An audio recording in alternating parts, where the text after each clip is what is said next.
বিদ্যুৎ জ্বালানি ও খনিজ সম্পদ মন্ত্রী ইকবাল হাসান মাহমুদ টুকু আপাদমস্তক নাস্তিক।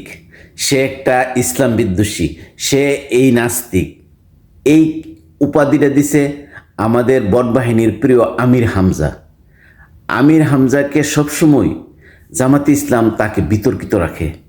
এই বিতর্কিত নির্বাচন থেকে এবং বিভিন্ন সময়ে তার এই বিতর্কের কারণে ইসলামের আদব কায়দা, মানুষ যে তাদের কাছ থেকে কিছু বক্তব্য শুনব অথবা তাদের কাছ থেকে শ্রবণ করব, ইসলামের দিকে মানুষ ধাবিত হবে, এই বিতর্কিত কার্যক্রমের জন্য আজ তারা বলতেছে ইসলাম তাদের কাছে হেফাজত।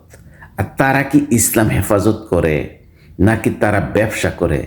আজকে এই আমির হামজার মতন লোক তাদেরকে লেলিয়ে দিছে এই বটবাহিনী, না কোনো সাংগঠনিক পদক্ষেপ নেয় অথবা আবার তার সরকার যদি কোনো পদক্ষেপ নেয় আবার উল্টা প্রতিবাদ করে।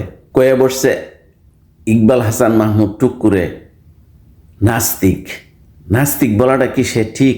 সে কীভাবে উপাধি দিবে একজন মানুষকে নাস্তিক বলতে? সে কে? তার অবস্থান কী? তা এই যে একটা মানুষকে কথাবার্তা বলা, এগুলা কি ইসলামে ঠিক ডাইরেক্ট একজনকে নাস্তিক বলা?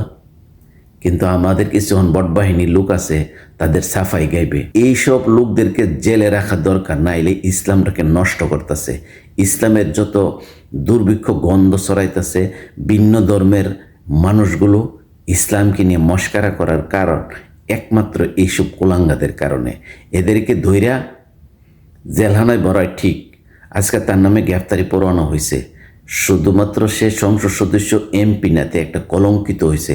একটা এমপি নামে, মেম্বার অফ পার্লামেন্ট সদস্যর নামে মামলা হবে, তাকে গ্রেফতার করা হবে, হয়তোবা নাই করা হোক গ্রেফতার, কিন্তু এই আলোচনা আসাটা আমাদের দেশ এবং জাতির জন্য কতটুকু।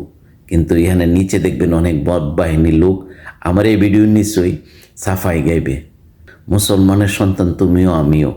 কিন্তু কিছু কিছু জিনিস কাউকে অনুমতি দেয় না যে আমাকে তুমি নাস্তিক বলবা।